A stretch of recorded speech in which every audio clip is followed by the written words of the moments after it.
ever go into an old McDonald's?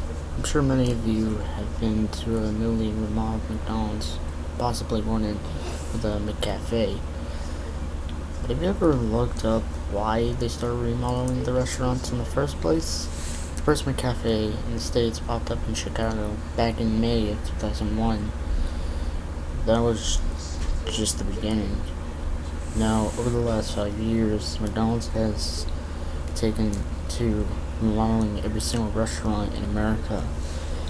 Most of you might even be asking yourself how long it's been since you last stepped foot in an old McDonald's. Ask anyone who's done some market research and you'll hear something strange. McDonald's loses money in the process. It's a fact. The new furniture is employing new customers, and the McCafes can't sell coffee that cheap and turn a profit. Look at Starbucks prices and you'll see what I mean. Stakeholders say that they wanted a more adult vibe for the restaurant, a classier look for a classier America. Wrong answer. Google it right now. What's McDonald's target age group? It's children and teens. It always has been. So then, why did they start all these remodels? Why would one of the largest corporations in America spend over $1 billion on a terrible marketing strategy? That's where things get interesting. Let's start with the play places.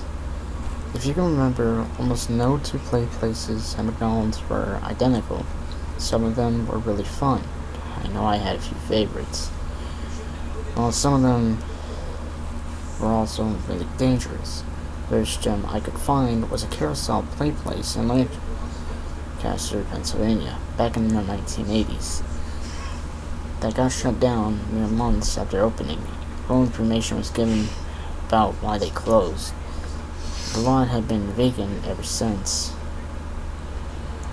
If you find the right connections in Lancaster, though, you might just be able to read an article that didn't make it to print. Children would play on the merry-go-round in ways that weren't supposed to. You see, they're kids, so of course they would. But one day, a few kids managed to crawl underneath the thing, but then they never made it back out. The whole incident was so heavily guarded by McDonald's PR, you'd be troubled to find a single person that was even there the whole afternoon. The only witness anyone could find had this to say. When they went under, a few parents started calling for help, and something happened to the lights. The carousel kept getting brighter, and the music was deafening. I ran out of the building when the machine started to smoke, but I looked back through the window to see if the kids were alright, and the employees were just standing there behind the registers. They looked like they were still waiting for customers. Reader and reader stories pick up from there through the years. Reports of children sinking into ball pits that should only be a foot deep, mothers searching play tubes for their kids only to find a lonely pair of shoes. But the play places held a mere fraction of the incidents. Back in 1996 in Knoxville, Tennessee, there was a businessman of his 40s who went into a McDonald's restroom and remained there for 7 hours. Patrons noted that he refused to leave the furthest back stall. The police were finally called and they managed to break down the door. He was restrained by paramedics, so he wouldn't willingly leave the restroom. As they pulled him out of the stall, he began screaming bloody murder. "Take me back. I want to go back." But the moment he exited the restaurant, he passed out. He had no memory of ever going to McDonald's the day of the incident. The restaurant was shut down before anyone could inspect the stall he had shut himself in. However, anyone who used the restroom that day mentioned hearing several voices whispering things like, "It wasn't him. We have to go back. Saw you smile." Then there was a fry customer in Vermont back in '99 who walked into the middle of the restaurant and dumped scalding oil on himself, but unflinching or saying a word.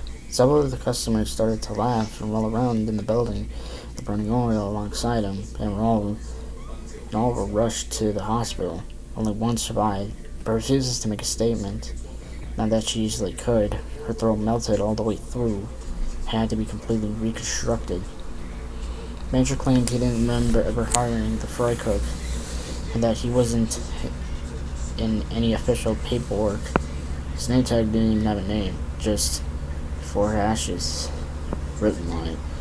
Once again, McDonald's was closed without a trace. Most of the stories sounded like urban legends to me, but it never failed. Whenever I found a story, McDonald's had been shut down in its wake. In the late 2000s, the number of cover-ups had become so frequent that McDonald's decided to shut all of them down and rebuild every single one. But of course, they'd miss a few. I needed to see one for myself. I remember going into the old McDonald's as a kid, but that was before the frequency of the incidents. That was when it was still safe. There was a small town on the way to my parents' house, just off the highway. Orska was its name. Maybe 100 residents, completely untouched by the outside world, practically forgotten. It was pointless to stop there for any normal reason, because there wasn't a gas station or rest stop, not even a sign to let you know that you were close. Let's just say I had to sneak my way around some very old building permits to discover that they had one of the few McDonald's, except for some treasure landmarks, that has yet to go through a remodel since the 1970s. How lucky is that? I was surprised they even had a fast food place, yet they didn't have a market or post office.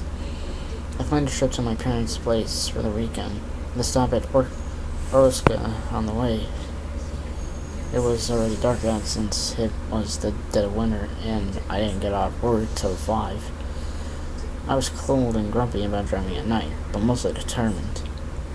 I don't think I would have ever found the place before I found GPS.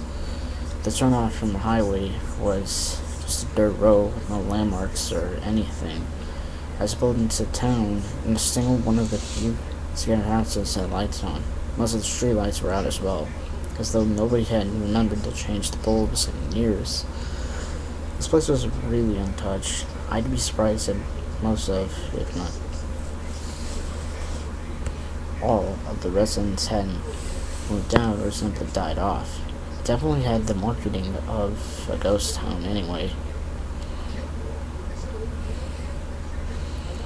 I was about to lose hope when I finally saw it.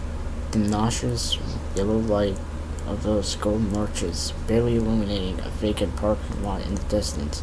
It buzzed and flickered like a fly swatter zapper running out of batteries. The sign below it said, "Eat new egg McMuffin.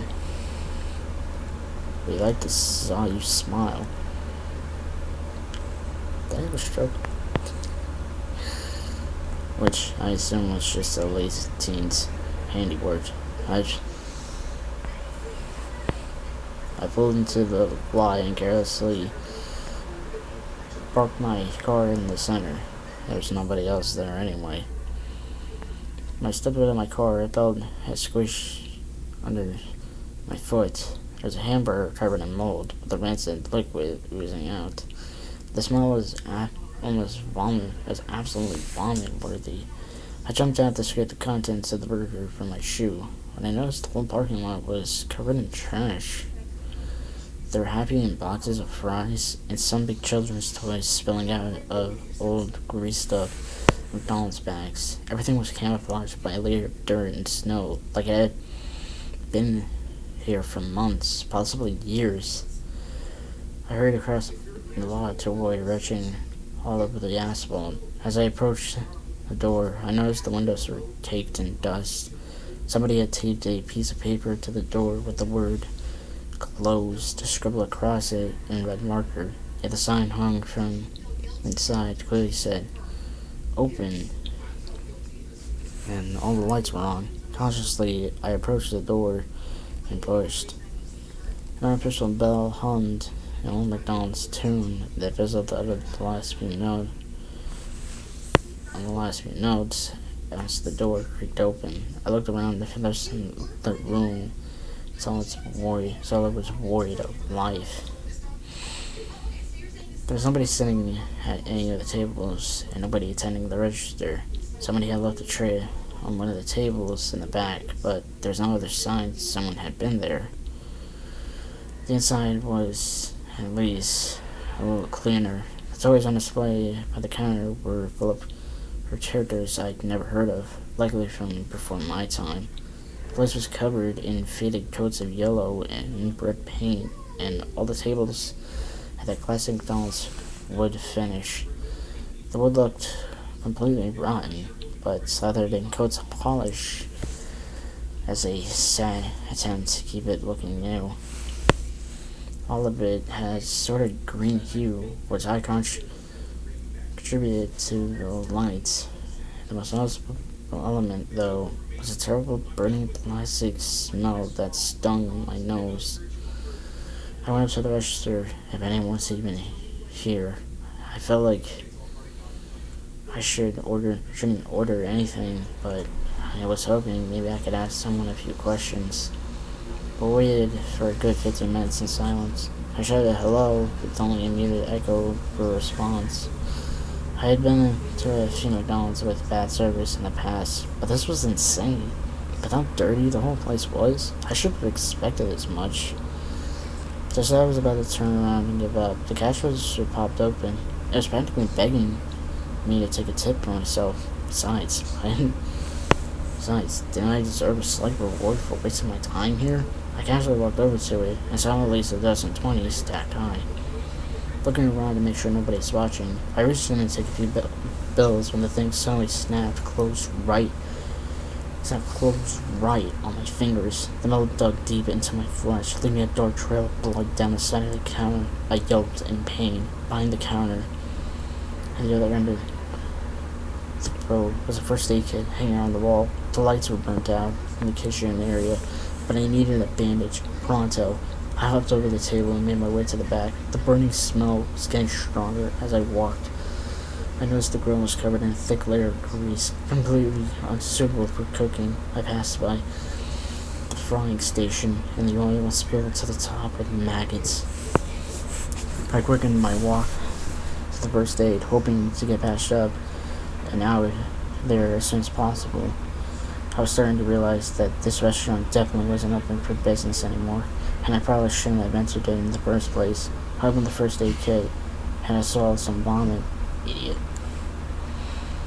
A cloud of mold burst out from it in every direction, followed by some bubbling black ooze that was on the burger outside. I started coughing and waving my hands in the air to clear the mold dust floating around. The same bell I heard playing that McDonald's tune started up again as I steadied myself. I assumed it was broken like the rest of this dump. I looked back towards the counter and noticed everything seemed far away. I must have been disoriented from losing blood and that awful smell. I looked down at my hand to see how bad the wound was, and my eyes widened. There was no wound on my hand at all. I rushed back towards the counter in a panic when something under the stove caught my foot, and I fell. In the darkness, my eyes started to adjust. I saw the outline of a body. Somebody was under there. Maybe they were unconscious and needed help. I yanked at the person's arm, and half the body slid out across the floor. They were wearing a McDonald's employee shirt with the name tag that read 4 hashes. Their mouth was contorted into a sickening grin. Their eyes were screaming. I tried to shout, but no sound came out like when I was trying to wake up from a nightmare. As I scrambled to back up to the counter, the lights had started to dim, and McDonald's tune was getting louder. The notes fizzling and distorting as they played. Once I had gotten my grip above the counter, I froze. Since entering, I never looked at the side of the restaurant opposite the counter. There's a play place. The glass separating the main restaurant from the play place had hundreds of bloody handprints smearing down toward the floor. The tube slide was caved in, with chunks of red liquid spurting out from the tiny hole at the bottom.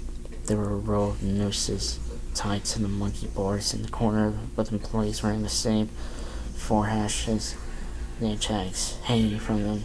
The tables around the perimeter had skeletons with rotting food left in trays, some of the food hanging from the skulls' mouths. I looked on in horror, too shocked to move, while the rest of the restaurant went dark. Bulb in the center of the place continued to glow like a carnival spotlight. Below it was a massive ball pin, barely able to contain all of its colored balls. It was smoking under the blurring white light, making that awful burning plastic smell. Walls began to rattle and fall off the edge when something inside started shuffling around. I wanted to run so badly, but my body refused. Then, suddenly, the music went dead, and the movement stopped. A yellow glow slowly crept upward from the pit below, writhing its fingers as it went. A connected red and white sleeve came after it, slowly alternating colors as they appeared from underneath. The arm continued to reach toward the sky, growing more and more, while its joints popped and cracked like breaking branches. By the end, that arm had to be at least 6 feet long.